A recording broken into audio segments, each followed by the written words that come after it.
마지막 8부를 읽겠습니다.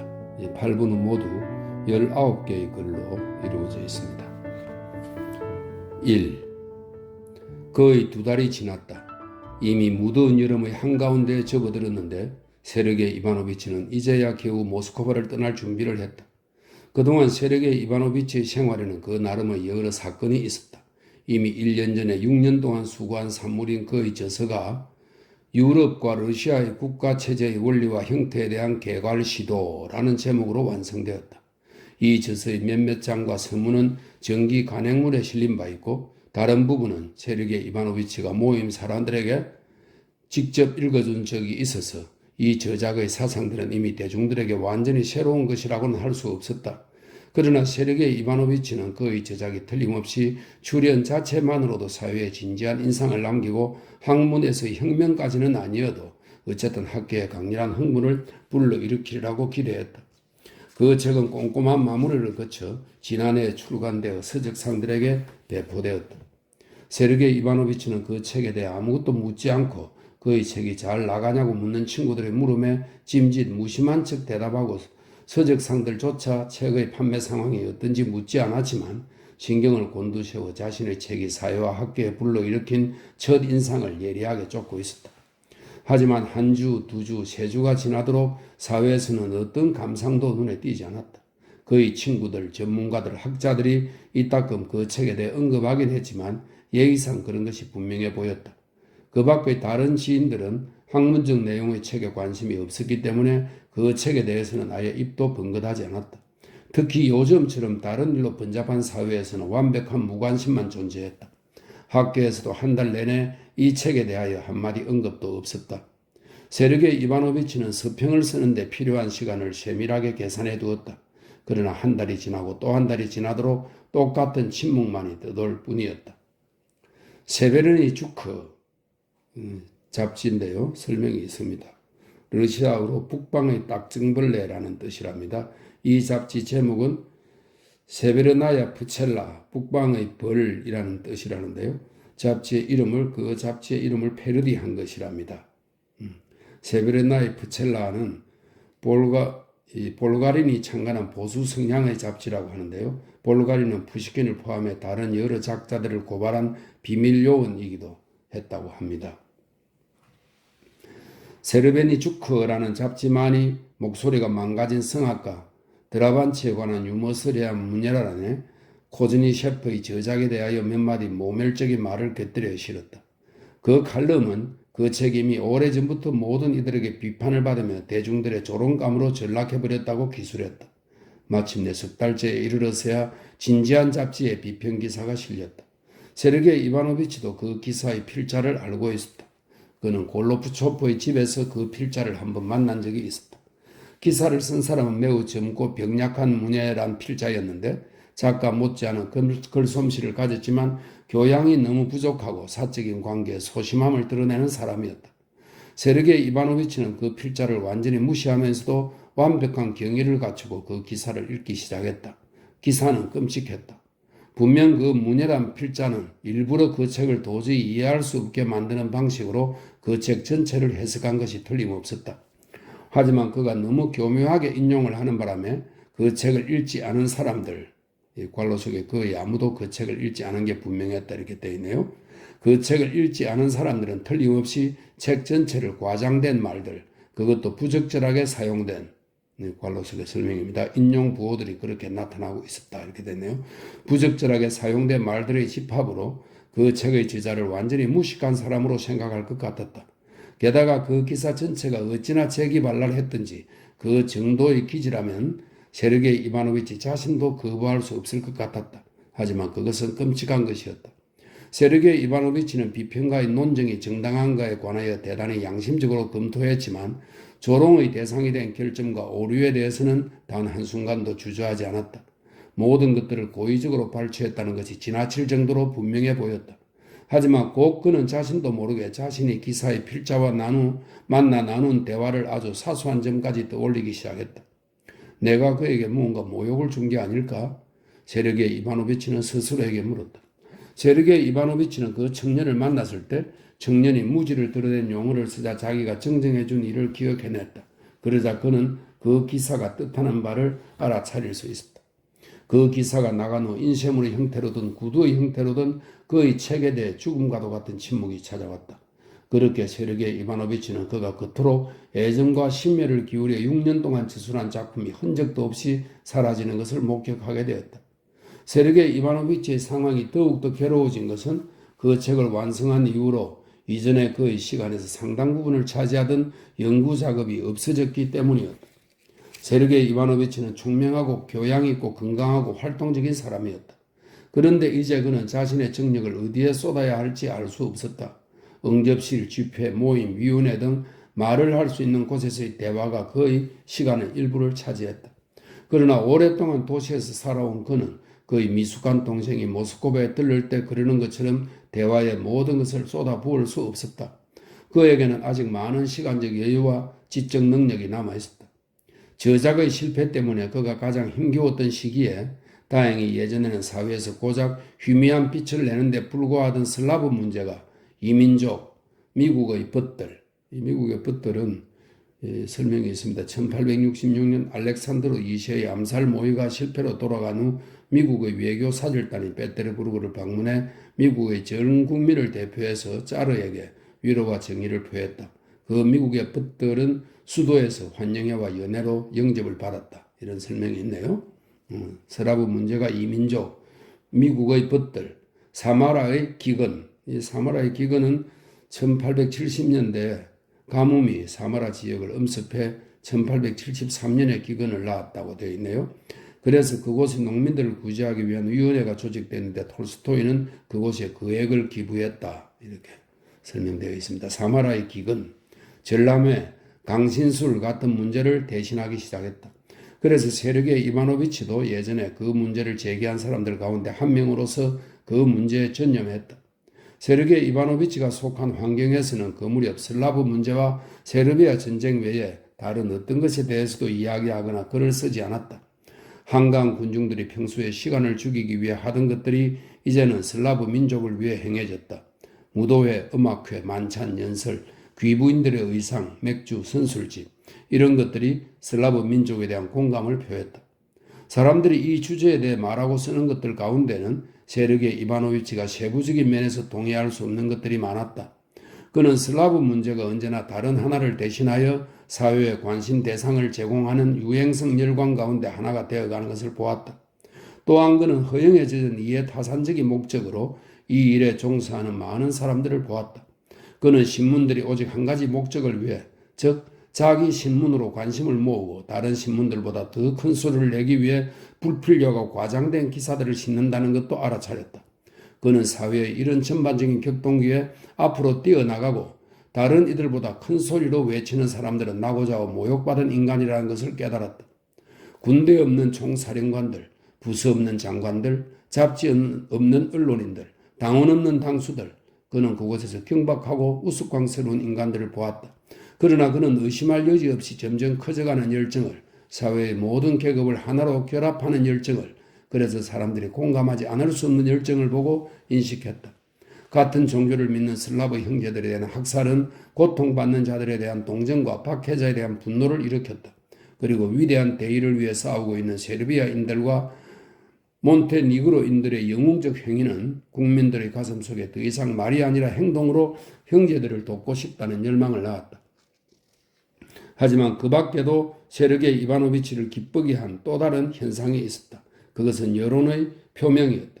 사회는 자신의 바람을 명확하게 표현했다. 세르게이 이바노비치의 표현을 빌리자면 민중의 정신이 표현을 얻게 된 것이다. 그리고 그가 그 일에 점점 더 많이 관여할수록 그에게는 이것이 거대한 규모로 확산될, 나아가 시대의 획을 끌 대의라는 사실이 더욱더 분명하게 느껴졌다. 그는 이 위대한 대의를 만드는 것에 자신의 전부를 바치면서 자신의 저작에 대해 잊었다. 이제 그의 시간은 대의를 위한 일로 꽉 차서 그는 자신에게 오는 편지와 청원에 일일이 답장할 겨를조차 없었다. 봄과 초역, 여름을 꼬박 일한 후 7월에야 겨우 그는 동생이 있는 시골로 떠날 준비를 했다. 그는 2주 동안, 그것도 민중의 가장 거룩한 지성소인 시골 벽지에서 휴식을 취하고 그를 비롯해 수도와 도시의 사람들이 전적으로 확신하고 있는 민중정신의 고향을 눈으로 보고 한껏 즐기기 위해 길을 떠났다. 오래전부터 레빈의 집을 방문하겠다는 약속을 지키고 싶어한 카타바 소프도 그와 함께 떠났다. 2. 오늘따라 유난히 군중들로 활기를 띤 쿠르스크 기차역에 세르게이 이바노비치와 카타바 소프가 막 도착했다. 그들이 마차에서 내리며 짐을 마차에 싣고 뒤따라온 하인을 찾아 주위를 둘러본 순간 의용군을 태운 이 의용군은 1876년에 이 세르비아 전쟁이 발발하자마자 러시아에는 슬라브 위원회가 조직되었고 이 위원회는 세르비아를 원조하기 위해 파견할 의용군을 모집했다. 이런 설명이 있네요. 의용군을 태운 상마차 4대가 도착했다. 꽃다발을 든 부인들이 의용군을 맞이했다. 그리고 그들은 뒤에서 물밀듯이 쏟아져 나온 군중들과 함께 역 안으로 들어갔다. 의용군을 마중 나온 부인들 가운데 한 명이 대기실에서 나오다 세르게이 이바노비치에게 말을 걸었다. 당신도 배웅하러 오셨나요? 그녀는 프랑스어로 물었다. 아니요, 제가 떠납니다, 공작 부인. 동생의 집에서 휴가를 보내려고요. 그런데 당신은 늘 이렇게 배웅을 하십니까? 세르게이 이바노비치는 보일 듯 말 듯한 미소를 지으며 이렇게 말했다. 네, 그러지 않을 수 없잖아요. 공작 부인이 대답했다. 우리나라가 벌써 군인 800명을 파견했다는 게 사실이죠? 말빈스키가 내 말을 믿지 않아요. 800명이 넘습니다. 모스크바에서 직접 출정하지 않은 사람들까지 합치면 1000명이 넘지요. 세르게이 이바노비치가 말했다. 역시 그렇군요. 내가 말한 대로예요. 부인은 기쁜 듯이 그의 말을 되받았다. 그럼 기부금이 이제 100만 루블가량 된다는 것도 사실인가요? 그 이상입니다, 공작 부인. 오늘의 전보 내용은 어떤가요? 또 튀르크군을 격파했다면서요? 네, 저도 읽었습니다. 세르게이 이바노비치가 대답했다. 그들은 각지에서 사흘 동안 연이어 튀르크군이 격파당했고 내일 결정적인 전투가 예상된다고 전한 최신 정보에 대해 이야기를 나누었다. 아, 참 있잖아요. 어느 훌륭한 청년이 지원을 했어요. 난 왜 사람들이 일을 어렵게 만드는지 모르겠어요. 당신에게 부탁을 드리고 싶었어요. 난 그 청년을 잘 알아요. 그를 위해 편지를 써주세요. 그는 리디아 이바노브나 백작 부인이 보낸 사람이에요. 세르게이 이바노비치는 지원하려는 청년에 대해 어느 공작 부인이 아는 한에서 세세히 물어본 후 1등석 대기실로 가서 그 문제를 좌우하는 사람에게 보낼 편지를 쓰고는 공작 부인에게 건네주었다. 브론스키 백작 아시죠? 그 유명한 그 사람도 저 기차를 타고 떠나요. 세르게이 이바노비치가 다시 공작 부인을 찾아 편지를 건넸을 때 그녀는 많은 의미를 담은 의기양양한 미소를 지으며 말했다. 그가 출정한다는 소식은 들었지만 언제인지는 몰랐습니다. 저 기차로 간단 말입니까? 그를 보았어요. 그는 이곳에 있어요. 어머니만 배웅을 나왔던데요. 어쨌든 그것이 그가 할 수 있는 최선이죠. 아, 네, 물론입니다. 그들이 이야기를 하는 동안 군중들이 그들 옆을 지나 식사가 차려진 테이블로 쏟아져 들어왔다. 그들로 그곳으로 움직이다 한 손에 술잔을 들고 의용군들에게 연설하는 어느 신사의 우렁찬 목소리를 들었다. 믿음을 위해, 인류를 위해, 우리의 형제를 위해 몸을 바친다는 신사는 점점 더 목청을 높이며 말했다. 그 위대한 대의에 대해 어머니 모스코바가 당신들을 축복합니다. 지비오, 지비오는 만세라는 뜻의 세르비아어라고 이렇게 설명해 놓았습니다. 지비오, 그가 눈물 섞인 우렁찬 목소리로 연설을 맺었다. 모두 지비오라고 외쳤다. 그러자 또 새로운 군중들이 대기실로 밀려들었다. 공작 부인은 그들에게 발을 치여 하마터면 넘어질 뻔했다. 아, 공작 부인, 이 모든 게 어떻습니까? 아르판 아르가치가 군중의 한가운데서 불쑥 모습을 드러내며 기쁨의 미소를 빛냈다. 멋지고 훈훈한 연설이었죠. 그렇지 않습니까? 브라보, 세르게이 이바노비치도 있었군요. 당신도 저렇게 몇 마디, 그러니까 격려의 말을 해주는 게 어떻습니까? 당신은 그런 것을 아주 잘하니까요. 그는 존경을 담은 부드럽고 조심스러운 미소를 띤 채 세르게이 이바노비치의 팔을 살짝 밀며 이렇게 덧붙였다. 아니요, 난 지금 떠나야 합니다. 어디로요? 시골의 동생 집으로요. 세르게이 이바노비치가 대답했다. 그럼 당신은 내 아내를 보겠군요. 나도 아내에게 편지를 쓰긴 했지만 당신이 먼저 내 아내를 보겠는데요. 날 만났다고 잘됐다 라고 전해주십시오. 그럼 알아들을 겁니다. 어쨌든 부디 아내에게 내가 연합기관위원회 임원으로 임명되었다고 전해주십시오. 그럼 아내도 알아들을 겁니다. 아시다시피 인생의 자질구레한 괴로움인 셈이죠. 그는 마치 변명이라도 하려는 듯 공작 부인을 돌아보았다. 아, 마흐카야라는 분이 리자 말고 비비시 말입니다. 그분이 소총 천자루와 간호사 12명을 보냈다고 하더군요. 내가 당신에게 말했던가요? 네, 들었습니다. 코즈니 셰프는 마지못해 대꾸했다. 아, 당신이 떠난다는 유감입니다. 스테판 아르가디치가 말했다. 내일 우리는 이곳을 떠나는 두 친구를 위해 만찬을 베풀려고 합니다. 베테르부르크에서 온 지메르 바르트니안스키와 우리의 베셀롭스키, 그러니까 그리샤를 위해서 말입니다. 두 사람 모두 떠납니다. 베셀롭스키는 결혼한 지 얼마 안 됐는데 정말 훌륭한 청년이죠. 그렇지 않습니까, 공작 부인? 그는 부인을 돌아보았다. 공작 부인은 아무 대꾸도 하지 않고 코즈니 셰프를 쳐다보았다. 하지만 스테판 아르가디치는 세르게이 이바노비치와 공작 부인이 그를 피하려는 것처럼 보인다는 사실에 전혀 당황하지 않았다. 그는 웃음 띤 얼굴로 공작 부인의 모자에 달린 깃털을 바라보기도 하고 마치 무언가를 생각해낸 듯 주위를 둘러보기도 했다. 그는 모금함을 들고 다니는 부인을 보자 그녀를 자기 쪽으로 불러 5루블짜리 지폐를 넣었다. 내게 돈이 있는 한 이 모금함을 태연히 보아 넘길 수가 없군요. 그가 말했다. 오늘의 특보는 어떻습니까? 몬테니그로인들은 훌륭한 사나이들이죠. 무슨 말입니까? 공작 부인이 스테판 아르가디치에게 브론스키가 저 기차를 타고 출정한다고 말해주자 그가 이렇게 소리쳤다. 순간적으로 스테판 아르가디치의 얼굴에 슬픔이 떠올랐다. 그러나 곧 걸음걸음마다 약간씩 몸을 흔들고 구레나룻을 매만지며 브론스키가 있는 홀로 들어갔을 때 스테판 아르가디치는 누이의 시체 위에서 비탄에 잠겨 흐느낀 이를 벌써 까맣게 잊고 브론스키에게서 영웅이자 옛 친구의 모습만을 보았다. 저 사람이 가진 모든 결점에도 불구하고 저 사람에게 정당성을 부여하지 않을 수 없군요. 공작 부인은 오블론스키가 그들 곁에서 떠나자마자 세르게이 이바노비치에게 이렇게 말했다. 저것이야말로 완전히 러시아적이고 슬라브적인 기질이죠. 다만 브론스키가 저 사람을 보고 불쾌해하지는 않을까 걱정이네요. 당신이 무엇라고 하든 그 남자의 운명은 날 감동시켜요. 도중에 그와 잠시 이야기해봐요. 공작 부인이 말했다. 네, 어쩌면요. 기회가 된다면 말입니다. 난 한 번도 그를 좋아한 적 없어요. 하지만 이 일이 많은 것을 속죄해 주겠죠. 그는 자신이 직접 출정할 뿐 아니라 자비로 기병 중대를 이끌고 있다던군요. 네, 들었습니다. 벨 소리가 들렸다. 다들 출입구로 우르르 몰려들었다. 저기 그 사람이 가요. 공작 부인은 긴 외투를 걸치고 태가 넓은 검은색 모자를 쓴 채 어머니와 팔짱을 끌고 걸어가는 브론스키를 가리키며 말했다. 오블론스키는 그 옆에서 걸어가며 무언가 활기차게 이야기하고 있었다. 브론스키는 마치 스테판 아르가디치가 하는 말을 듣고 있지 않다는 듯 인상을 찌푸린 채 정면을 응시하고 있었다. 아마도 오블론스키가 방향을 가르쳤는지 브론스키는 공작 부인과 세르게이 이바노비치가 서 있는 곳을 돌아보고는 말없이 모자를 약간 들어 올렸다. 늙어 보이고 고통에 찬 그의 얼굴은 돌로 변한 것처럼 보였다.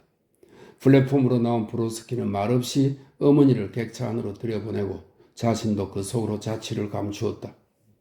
플랫폼에서는 제정 러시아의 국가인 하나님 짜르를 보호하소서가 그 다음엔 우라와 지비오라는 외침이 울려 퍼졌다. 의용원들 가운데 키가 크고 매우 젊고 가슴이 움묵하게 꺼진 한 남자가 펠트 모자와 꽃다발을 머리 위로 흔들며 유난히 눈에 띄게 인사했다. 그 뒤에 장교 2명과 특수염이 더부룩하고 기름때로 얼룩진 군모를 쓴 한 중년 남자도 얼굴을 내밀었다. 3. 세르게이 이바노비치는 공작 부인과 작별 인사를 한 후 지금 막 그에게로 다가온 카타바소프와 함께 사람들로 빽빽한 객차에 올라탔다. 그러자 기차가 움직이기 시작했다. 차리친 역에서 기차는 찬양받으소서를 부르는 젊은이들의 아름다운 합창으로 영접받았다. 의용군들은 또 인사를 하며 창밖으로 고개를 내밀었다. 하지만 세르게이 이바노비치는 그들에게 관심을 쏟지 않았다. 그는 의용군을 아주 많이 대해왔기 때문에 그들의 전반적인 유형을 이미 잘 알고 있었다. 그래서 그는 그들에게 흥미를 느끼지 않았다. 하지만 학문적인 연구 때문에 의용군을 관찰할 기회가 없었던 카타바소프는 그들에게 몹시 흥미를 느끼며 세르게이 이바노비치에게 그들에 관하여 이것저것 물었다. 세르게이 이바노비치는 그에게 2등석 객차에 가서 그들과 직접 이야기를 나누어 보라고 권했다. 다음 역에서 카타바소프는 그 충고를 따랐다. 첫 번째 정차 때 그는 이등석으로 건너가 의용군들과 친분을 나누었다. 그들은 객차 구석에 따로 앉아 시끄럽게 이야기를 나누고 있었다. 분명 그들은 승객들과 이등석으로 들어온 카타바소프의 관심이 그들에게 쏠린 것을 알고 있는 듯 했다. 그들 가운데 가장 큰 소리로 떠드는 사람은 가슴이 움푹 들어간 키 큰 청년이었다. 그는 눈에 띄게 취한 모습으로 자기의 학교에서 일어난 어떤 일화에 대해 떠들고 있었다. 그의 맞은편에는 오스트리아 근위대의 군복 상의를 입은 더 이상 젊다고는 할 수 없는 장교 한 명이 앉아 있었다. 그는 미소를 띤 얼굴로 청년의 이야기에 귀를 기울이며 이따금 그의 말을 막았다. 그들 옆에는 포병 군복을 입은 남자가 트렁크 위에 앉아 있었다. 또 한 사람은 자고 있었다. 청년과 대화를 나눈 카타바소프는 그가 22살이 채 되기도 전에 막대한 재산을 탕진해버린 모스크바의 부유한 상인이라는 사실을 알아냈다. 응석바지인데다 유약하고 허약한 그가 카타바소프는 마음에 들지 않았다. 특히 술까지 마신 지금 그는 자기가 영웅적인 행동을 하고 있다고 확신하는지 불쾌하기 짝이 없는 모습으로 거들먹거렸다. 다른 퇴역 장교도 카타바소프에게 불쾌한 인상을 불러일으켰다. 그는 아마도 모든 것에 도전해본 사람 같았다. 그는 철도 회사에서도 일했고 관리인으로도 일했고 직접 공장을 세운 적도 있었다. 그는 불필요하게 그리고 상황에 어울리지 않게 학문적 요군을 들먹이며 그런 것에 대해 찌끄렸다. 반면 포병은 아주 마음에 들었다. 그는 겸손하고 조용한 사람이었다. 분명 그는 퇴역 근위대원의 지식과 상인의 영웅적인 희생에 감탄하는 듯 보였으나 자기에 관해서는 전혀 이야기하지 않았다. 카타바소프가 무엇이 그를 세르비아에 가도록 자극했는지 묻자 그는 겸손히 이렇게 대답했다. 뭐 다들 가지 않습니까? 세르비아인들을 도와야 해요. 그들이 불쌍합니다. 네, 특히 그곳에는 당신 같은 포병들이 아주 부족하지요. 카타바소프가 말했다. 전 포병으로 근무한 지 정말 얼마 되지 않았습니다. 그래서 아마 보병이나 기병으로 배치될 겁니다. 설마 포병이 가장 필요한 때에 보병으로 보내겠습니까? 카타바소프는 포병의 나이로 보아 그가 이미 상당한 지위에 오른 사람일 거라고 판단하며 이렇게 말했다. 전 포병에서 그다지 오래 근무하지 않았습니다. 사관생도로 전역했거든요. 그는 이렇게 말하며 자신이 시험에 통과하지 못한 이유를 설명하기 시작했다. 그 모든 것들이 카타바소프에게 불쾌한 느낌을 주었다. 그래서 의용군들이 술을 마시러 역으로 나가자 그는 다른 누군가와 이야기를 나누며 자신의 불쾌한 감정을 털어놓고 싶었다. 군인 외투를 입은 어느 늙은 승객은 카타바소프와 의용군들의 대화에 줄곧 귀를 기울이고 있었다. 그와 단둘이 남자 카타바소프는 그에게 말을 걸었다. 그곳으로 떠나는 저 사람들의 처지가 정말 각양각색이군요. 카타바소프는 자신의 의견을 표현하는 동시에 노인의 견해를 간파하려고 애매하게 말했다. 노인은 전쟁터에서 2번이나 다녀온 군인이었다. 그는 군인이 어떤 건지 잘 알고 있었다. 그는 그 패거리들의 모양새와 대화를 보며 기차를 타고 가면서 휴대용 술통에 입을 대는 기체를 보며 그들이 질 나쁜 군인이라고 판단했다. 게다가 군청 소재지의 주민이었던 그는 그 도시에서 어느 종신병이 그것도 더 이상 아무도 일꾼으로조차 써주지 않는 술주정뱅이의 도독인 그 종신병이 어떻게 출정하게 되었는지 들려주고 싶었다. 하지만 경험상 요즘의 사회 분위기에서는 일반적인 견해에 대립된 견해를 표현하는 것이 특히 의용군을 비판하는 것이 위험하다는 것을 알았기에 그도 카타바소프의 눈치를 살폈다. 뭐 그곳에는 사람이 필요하니까요. 세르비아 장교들은 아무짝에도 쓸모없다더군요. 아, 그럼요. 하지만 이 사람들은 용감무상할 겁니다. 카타바소프는 눈웃음을 지으며 말했다. 그리고 그들은 최근의 전쟁 소식에 대해 이야기하기 시작했다. 최근 소식에 따르면 각지에서 튀르크 군이 격파당하고 있다던데 내일은 누구와 교전할 것인가? 두 사람은 상대방 앞에서 이 문제에 대한 자신의 의혹을 감추었다. 그래서 두 사람은 결국 자신의 견해를 밝히지 못한 채 헤어졌다. 자신의 객차로 들어온 카타바소프는 자기도 모르게 양심을 속이면서 의용군에 대한 자신의 관찰을 세르게이 이바노비치에게 들려주었다. 자신의 관찰한 바로는 그들이 훌륭한 젊은이라는 것이었다. 어느 도시의 큰 역에 도착하자 또다시 노래소리와 함성이 의용군들을 맞이했고 또다시 모금함을 든 남녀 모금원들이 나타났고 또다시 현의 귀부인들이 의용군들에게 꽃다발을 증정한 후 의용군들을 뒤따라 간이식당으로 향했다. 하지만 그 모든 것들은 이미 모스크바에 비해 훨씬 더 미약하고 보잘것없었다. 4. 현청 소재지에 정차한 동안 세르게이 이바노비치는 간이 식당에 가지 않고 플랫폼을 이리저리 거닐었다. 브론스키가 탄 객차 옆을 처음 지나칠 때 그는 창문에 커튼이 내려진 것을 알아차렸다. 하지만 두 번째 지나칠 때는 창문으로 백작 부인을 보았다. 그녀는 코즈니 셰프를 자기 쪽으로 불렀다. 보다시피 난 쿠르스크까지 아들과 동행하는 중이랍니다. 그녀가 말했다. 네, 들었습니다. 세르게이 이바노비치는 창문 옆에 서서 안을 들여다보며 말했다. 아드님이 참으로 훌륭한 성품을 가졌습니다. 그는 브론스키가 객차 안에 없다는 것을 알아채고 이렇게 말했다.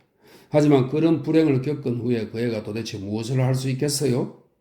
정말 끔찍한 사건입니다. 세르게이 이바노비치가 말했다. 아, 얼마나 끔찍한 일을 겪었든지. 자, 잠깐 들어와요. 아, 얼마나 끔찍한 일을 겪었든지. 세르게이 이바노비치가 객차 안에 들어와 긴 의자에 그녀와 나란히 앉자 그녀는 되풀이하여 말했다. 당신은 상상할 수도 없을 거예요. 6주 동안 그 애는 아무와도 이야기하지 않고 음식도 내가 애운을 해야 겨우 먹었답니다. 게다가 단 1시간도 그 애를 혼자 내버려 둘 수 없었어요. 우리는 그 애가 자살에 사용할 만한 것들을 모조리 치워버렸죠. 우리는 아래층에서 지냈지만 무슨 일이 일어날지 전혀 예측할 수 없었어요. 당신도 알죠? 그 애가 예전에 한번 그 여자 때문에 권총 자살을 꾀한 적이 있다는 걸요. 그녀는 말했다. 그 순간 노부인의 한쪽 눈썹이 그 기억 때문에 찌푸러졌다. 그래요. 그 여자는 그런 여자가 마땅히 목숨을 끊어야 하는 방식으로 그렇게 목숨을 끊었어요. 그 여자는 죽음조차도 비열하고 저급한 죽음을 택하더군요. 심판하는 것은 우리의 몫이 아닙니다, 백작 부인. 세르게이 이바노비치는 탄식하며 말했다. 하지만 백작 부인에게 이 일이 얼마나 고통스러울지 이해합니다. 아, 말도 말아요. 난 내 영지에서 지내고 있었어요. 그런데 아들이 내 집에 들렸죠. 심부름꾼이 쪽지를 들고 왔더군요. 그 애는 답장을 써서 심부름꾼에게 돌려보냈어요. 밤에 내가 막 내 방으로 가려고 하는데 메리가 내게 기차역에서 어느 귀부인이 기차에 몸을 던졌다고 말하더군요. 마치 무언가가 날 쿵 하고 치는 것 같았죠. 난 그 귀부인이 그 의자라는 걸 알아차렸어요. 내가 가장 먼저 한 말은 아들에게 말하지 말라는 것이었어요. 하지만 그 애는 벌써 그 소식을 들었더군요. 그 애의 마부가 그곳에 있다가 모든 것을 본 것이죠. 내가 그 애의 방으로 달려갔을 때 그 애는 이미 제정신이 아니었어요. 정말 보기에도 끔찍할 정도였죠. 그 애는 아무 말 없이 말을 타고 그곳으로 질주했어요. 그곳에서 무슨 일이 있었는지는 모르겠어요. 하지만 그 애는 죽은 사람처럼 되어 실려왔죠. 난 그 애를 못 알아볼 뻔했어요. 완전한 허탈, 의사는 그렇게 말하더군요. 그 후로 그의 광란의 상태가 시작되었죠. 아, 무슨 말을 해야 할지. 백작 부인은 손을 내저으면서 말했다. 끔찍한 시간이었어요. 아니요, 당신이 뭐라고 하든 그 여자는 나쁜 여자예요. 그 얼마나 분별 없는 열정인가요? 그 모든 것은 특별한 무언가를 증명하기 위한 것이었어요. 그리고 그 여자는 그것을 증명했죠. 그 여자는 자신뿐만 아니라 훌륭한 두 남자를 파멸시켰어요. 그 여자의 남편과 나의 불행한 아들 말이에요. 그녀의 남편은 어떻습니까? 세르게이 이바노비치가 물었다. 그는 그녀의 딸을 데려갔어요. 처음에는 알료사도 모든 것에 동의했죠. 하지만 지금은 자기 딸을 남에게 넘겨준 것 때문에 말할 수 없이 괴로워하고 있어요. 하지만 그 애는 뒤늦게 자기 말을 돌이킬 수 없었어요. 카레닌은 장례식에 왔죠. 하지만 우리는 카레닌이 알로시아와 마주치지 않도록 애썼어요. 그로서는 남편으로서는 말이에요. 어쨌든 마음이 더 홀가분해졌을 거예요. 그 여자가 그를 해병시켜 준 거죠. 하지만 가엾은 내 아들은 그녀에게 모든 걸 바쳤어요. 그 애는 모든 걸 버렸죠. 사회적 성공, 나. 그런데도 그 여자는 그 애를 가볍게 생각하지 않고 일부러 그 애를 완전히 파멸시킨 거예요. 아니요. 당신이 뭐라고 하든 그 여자의 죽음이야말로 종교가 없는 추악한 여자의 최후예요. 주여 용서하소서. 하지만 아들의 파멸을 지켜보노라면 그 여자에 대한 기억을 정화하지 않을 수 없어요. 그런데 지금 아드님은 어떻습니까? 이번 일은 우리를 향한 하나님의 도움이에요. 세르비아 전쟁 말이에요. 난 늙은이라 이 일에 대해 아무것도 몰라요. 하지만 하나님은 아들에게 이 일을 보내셨어요. 물론 나도 의미로서 두렵죠. 게다가 무엇보다 사람들이 베테르부르크 사람들은 이 일에 대해 그다지 좋지 않게 생각한다라고 말하고 있어요. 하지만 달리 뭘 할 수 있겠어요? 이것만이 그 애를 일으킬 수 있어요. 야시빈, 그 애의 친구예요. 그는 도박으로 돈을 몽땅 날리고 세르비아에 가기로 마음먹었죠. 그가 아들을 찾아와 설득했어요. 이제 아들은 이 일에 몰두하고 있어요. 부탁이에요. 아들과 잠깐 이야기를 나누어 줘요. 난 그 애가 기분 전환이라도 했으면 좋겠어요. 그 애는 지독한 슬픔에 잠겨 있어요. 게다가 운 나쁘게 치통까지 앓고 있죠. 그 애는 당신을 보면 굉장히 기뻐할 거예요. 제발 그 애와 이야기 좀 해봐요. 그 애는 저쪽에서 걷고 있어요. 세르게이 이바노비치는 자기로서도 무척 기쁜 일이라 말하고 기차 반대편으로 걸음을 옮겼다. 5. 플랫폼에 쌓아오던 가마니들의 으쓱한 저녁 그림자 속에서 긴 외투를 입고 모자를 깊숙이 눌러선 브론스키가 호주머니에 두 손을 찔러 넣은 채 우리에 갇힌 짐승처럼 20걸음 좀 걷다 획 돌아서 다시 20걸음 좀 걷기를 반복하고 있었다. 세르게이 이바노비치가 다가갔을 때 브론스키는 그를 보고도 못 본 척하는 것처럼 보였다. 세르게이 이바노비치는 그런 행동에 개의치 않았다. 그는 브론스키에게 어떤 개인적인 감정도 갖고 있지 않았다. 그 순간 세르게이 이바노비치의 눈에는 브론스키가 위대한 대의를 위한 중요한 활동가로 보였다. 그래서 코즈니 셰프는 그를 격려하고 자신의 우호적인 감정을 보여주는 것이 자신의 도리라고 생각했다. 그는 브론스키에게 다가갔다. 브론스키는 걸음을 멈추고 세르게이 이바노비치를 자세히 바라본 후에야 그를 알아보더니 그를 향해 몇 걸음 다가와 그의 손을 굳게 잡았다. 혹시 당신이 날 만나고 싶어 하지 않을지도 모르지만 세르게이 이바노비치가 말했다. 내가 당신에게 도움이 되지는 않을까 했어요. 나로서는 당신만큼 덜 불쾌하게 느껴지는 사람도 없습니다. 브론스키가 말했다. 용서하십시오. 내게는 인생에 기쁠 것이 하나도 없거든요. 이해합니다. 그래서 당신에게 도움을 드리고 싶었습니다. 세르게이 이바노비치는 고통의 빛이 뚜렷한 브론스키의 얼굴을 유심히 바라보며 말했다. 라스티치나 밀란에게 편지라도 써드릴까요? 이 라스티치나 밀란에 대한 설명이 있습니다. 밀란 오그레노비치라는 사람인데요. 세르비아의 대공으로서 러시아의 원조를 약속받고 튀르크의 전쟁을 선포한 사람이라고 하네요. 세르비아는 결국 1878년에 완전한 독립을 쟁취했고 82년에는 밀란을 왕으로 추대하여 왕국을 설립하였다. 이런 설명입니다. 그 밀란에게 편지라도 써드릴까요? 아닙니다. 브론스키는 마치 그 말을 가까스로 이해한 듯 이렇게 말했다. 괜찮다면 같이 걷는 것이 어떨까요? 객차는 너무 후덥지근했어요. 편지요? 아니요. 하지만 감사합니다. 죽으러 가는 것에 소개장은 필요 없습니다. 튀르크 군에게 가져갈 소개장이 아니라면 그는 입술로만 미소를 지었다. 그의 눈은 여전히 고통스럽고 성난 표정을 띄었다. 네, 하지만 당신으로서는 준비된 사람과 인간관계를 맺는 것이 더 쉬울 수 있습니다. 어쨌든 관계는 불가피한 것이니까요. 하지만 뜻대로 하세요. 난 당신의 결심을 듣고 무척 기뻐했습니다. 의용군에 대한 비난이 워낙 많은지라 당신 같은 분의 출정은 여론에서 의용군의 위상을 높여주지요. 내가 인간으로서 가진 장점은 나에게 인생이 아무런 가치도 없다는 점입니다. 내 안에는 적의 방진으로 쳐들어가 그들을 쳐부수거나 내가 전사하기에 충분한 육체적 힘이 있어요. 난 그것을 압니다. 난 내 생명을 내놓을 수 있는 목표가 있다는 것에 기뻐하고 있습니다. 내게는 생명이란 것이 불필요하다기보다 역겹습니다. 누군가에게는 쓸모가 있겠죠. 그러더니 그는 계속해서 욱신욱신 쑤시는 치통 때문에 턱을 신경질적으로 실룩거렸다. 치통은 그가 자신이 원하는 표정으로 이야기하는 것조차 방해했다. 당신은 새롭게 태어날 겁니다. 내가 당신을 예언합니다. 세르게이 이바노비치는 감동을 느끼며 이렇게 말했다. 형제를 압제해서 구하는 것은 생사를 걸만한 가치 있는 목표입니다. 하나님께서 당신에게 외적인 성공과 더불어 내적인 평화도 주시길. 그는 이렇게 덧붙이고는 한 손을 내밀었다. 브론스키는 세르게이 이바노비치가 내민 손을 꽉 잡았다. 네, 무기로서의 난 무엇인가 쓸모가 있겠죠. 하지만 인간으로서의 난 폐인입니다. 그는 사이를 두고 말했다.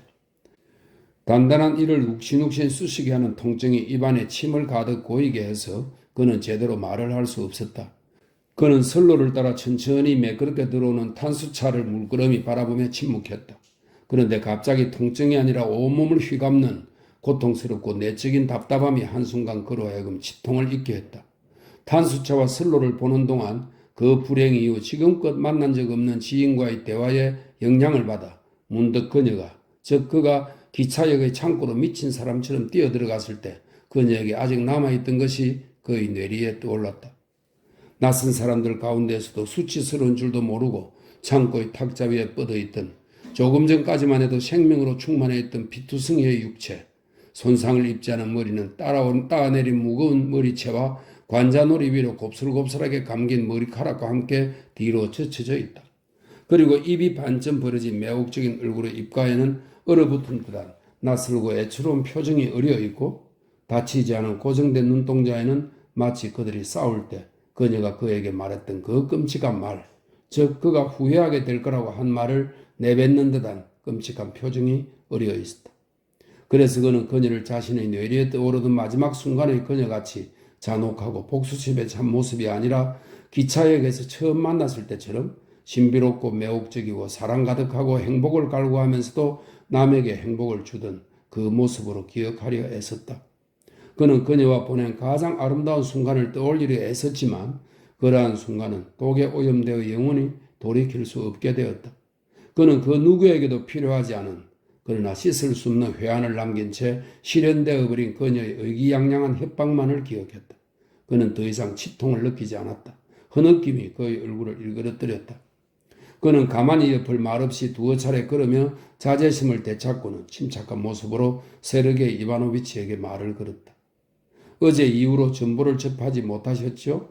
네, 그들은 세 차례 격파당했습니다. 하지만 내일 결전이 있을 것으로 예상됩니다. 그러고는 밀란의 왕위 선포와 그것이 불러올 엄청난 결과에 대해 잠시 이야기를 나눈 후 그들은 두 번째 벨 소리를 듣고 각자 자신의 객차로 돌아갔다. 6. 세르게이 이바노비치는 언제 모스크바를 떠날 수 있을지 몰라 동생에게 마차를 보내달라는 전보를 치지 않았다. 카타바소프와 세르게이 이바노비치가 기차역에서 잡은 작은 타란타스를 타고 흑인처럼 시커멓게 먼지투성이가 되어 정오 무렵 포크롭스코의 저택의 현관 입구에 도착했을 때 레비는 집에 없었다. 아버지와 언니와 함께 발코니에 앉아있던 키티는 시아주거니를 알아보고 그를 맞으려 아래층으로 뛰어내려왔다. 온다는 기별도 안 해주시다니 부끄럽지도 않으세요? 그녀는 세르게이 이바노비치에게 손을 내밀고 그에게 이마를 가까이 대며 말했다. 폐를 끼치지 않고도 이렇게 잘 왔잖아요. 세르게이 이바노비치가 대답했다. 난 온통 먼지투성이라 당신의 몸에 닿을까 걱정되는군요. 그동안 너무 바빠서 언제 나설 수 있을지 몰랐어요. 그런데 당신은 여전하네요. 그는 미소를 지으며 말했다. 새팔을 벗어나 자신의 고요한 웅덩이에서 고요한 행복을 누리고 있군요. 여기 우리의 친구 표도르 바실리치도 마침내 이곳에 올 결심을 했답니다. 하지만 난 흑인이 아닙니다. 나도 씻고 나면 인간처럼 보일 거예요. 카타바소프는 평소처럼 우스갯소리를 하며 손을 내밀고는 검은 얼굴 때문에 유난히 빛나는 이를 드러내며 빙그레 웃었다. 코스차가 무척 기뻐할 거예요. 그이는 농장에 갔어요. 이제 돌아올 때가 됐는데. 여전히 농사로 바쁘군요. 여기는 그야말로 웅덩이입니다. 카타바소프가 말했다. 도시에 사는 우리에게는 세르비아 전쟁 외에 아무것도 안 보이는데 나의 친구는 어떤 태도를 보여줄까요? 분명 다른 사람과는 다른 무언가를 말해주겠죠? 아니요, 그렇지 않아요. 다른 사람들과 똑같은걸요? 키티는 약간 당황스러운 눈길로 세르게이 이바노비치를 바라보며 대답했다. 그럼 그 일을 부르러 사람을 보낼게요. 그런데 우리 집에 아빠가 와 계세요. 아빠는 얼마 전에 외국에서 돌아오셨죠. 그리고 키티는 레빈을 부르러 사람을 보내라. 먼지투성이의 손님들이 몸을 씻을 수 있도록 한 명은 서재로, 다른 한 명은 전에 돌리가 묵었던 방으로 안내하라. 손님들을 위해 식사를 준비하라 지시하면서 임신 중에 빼앗겼던 빠르게 움직일 권리를 행사하며 발코니로 달려갔다. 세르게이 이바노비치와 카타바소프 교수님이 오셨어요. 그녀가 말했다. 아, 날도 더운데 괴롭게 됐군. 공작이 말했다. 아니에요, 아빠. 그분은 아주 훌륭한 분이에요. 코스차도 그분을 아주 좋아해요. 키티는 아버지의 얼굴에 떠오른 시큰둥한 표정을 눈치채고는 그에게 무언가 동의를 구하듯 쌩긋 웃으며 말했다. 아니다. 난 괜찮다. 언니, 저분들에게 가봐. 키티는 언니에게 말했다. 저분들의 말 상대가 되어줘. 저분들이 기차역에서 스티바를 봤다던데 형부는 잘 있대. 난 미차. 미차는 드미트리의 애칭입니다. 난 미차에게 달려가야겠어. 딱하게도 차 마실 때부터 아이에게 젖을 먹이지 못했지 뭐야. 그 애는 지금쯤 잠에서 깨어 틀림없이 울고 있을 거야. 그리고 그녀는 젖이 부은 것을 느끼며 총총걸음으로 어린이 방에 갔다. 사실 그녀가 단순히 짐작한 것은 아니었다. 그녀는 자기의 젖이 붓는 것을 보고 아기가 배고프리라는 것을 분명히 알았다. 그녀는 어린이 방에 채 이르기도 전에 아기가 울고 있다는 것을 알았다. 사실 아기는 울고 있었다. 그녀는 아기의 목소리를 알아듣고 걸음을 재촉했다. 하지만 그녀가 걸음을 재촉할수록 아기는 더욱더 크게 울어댔다. 활기차고 건강하게 들리지만 배가 고파 안달나는 목소리였다. 운지 오래됐어요, 보모? 운지 오래됐냐고요? 키티는 의자에 앉아 젖 먹일 준비를 하며 황급히 물었다. 자, 어서 그 애를 줘요. 아, 보모 정말 답답하네요. 모자는 나중에 씌워요. 아기는 자지러질 듯 울어대다 지쳐버리고 말았다. 그러면 안 되죠, 마님. 거의 늘 어린이 방에 있다시피 하는 아가피아 미하일로브나가 대답했다. 제대로 입혀야 돼요. 까꿍까꿍. 그녀는 어머니에게는 신경도 쓰지 않고 아기를 내려다보며 노래를 불렀다. 보모는 아기를 어머니에게 데려갔다. 아가피아 미하일로브나는 애정으로 녹아내릴 것 같은 얼굴을 하고 그 뒤를 따랐다. 알아봐요. 날 알아봐요. 하나님께 맹세해요. 까체는 알렉산드로브나 마님. 날 알아봤다니까요. 아가피아 미하일로브나는 아기의 목소리가 묻히도록 더 큰 소리로 외쳤다. 하지만 키티는 그녀의 말을 듣고 있지 않았다. 그녀의 초조함은 아기의 초조함과 더불어 점점 커져갔다. 초조함 때문에 오랫동안 일이 잘 풀리지 않았다. 아기는 엉뚱한 곳을 물고는 짜증을 부렸다. 아기가 숨이 막히도록 자지러지게 울며 젖이 아닌 엉뚱한 곳을 빨던 끝에 마침내 문제가 해결되자 어머니도 아기도 동시에 마음이 편안해짐을 느꼈다. 그러고는 둘 다 잠잠해졌다. 가엾으라 온통 땀에 젖었네. 키티는 아기를 만져보며 이렇게 소곤거렸다. 그런데 왜 이 아이가 당신을 알아본다고 생각해요? 그녀는 푹 씌워진 모자 아래에서 교활하게 올려다 보는 듯한 아기의 눈동자와 규칙적으로 불룩해지는 자그마한 볼과 동그란 원을 그리며 꼬물거리는 손바닥에 발그레한 손을 곁눈질하며 이렇게 덧붙였다. 그럴 리 없어요. 만약 그 애가 누군가를 알아본다면 그건 나일 거야. 키티는 아가피아 미하일로브나의 주장에 이렇게 대꾸하고는 생긋 웃었다. 그녀가 웃은 것은 비록 자신이 아기가 아가피아 미하일로브나를 알아볼 리 없다고 말하긴 했지만 마음속으로는 아기가 그녀를 알아볼 뿐 아니라 이미 모든 것을 인식하고 이해하며 아무도 모르는 많은 것들, 심지어 어머니인 자신조차 그 아이 덕분에 비로소 깨닫고 이해하기 시작한 것까지 이미 인식하고 이해한다는 것을 알았기 때문이다. 아가피아 미하일로브나에게, 보모에게, 할아버지에게, 심지어 아버지에게조차 미차는 단지 물질적인 보살핌만을 요구하는 생물에 불과했다. 그러나 어머니에게 있어 그는 이미 오래전부터 그녀와 정신적 관계의 완전한 역사를 공유하고 있는 정신적 존재였다. 곧 잠에서 깨면 마님도 직접 두 눈으로 확인하실 거예요. 제가 이렇게 하면 도로님도 환하게 웃어요. 마님, 눈부신 대낮같이 환하게 빛난다니까요. 아가피아 미하일로브나가 말했다. 네, 알았어요, 알았어. 그때 보자고요. 키티가 속삭였다. 이제 가요. 아기가 잠들었어요.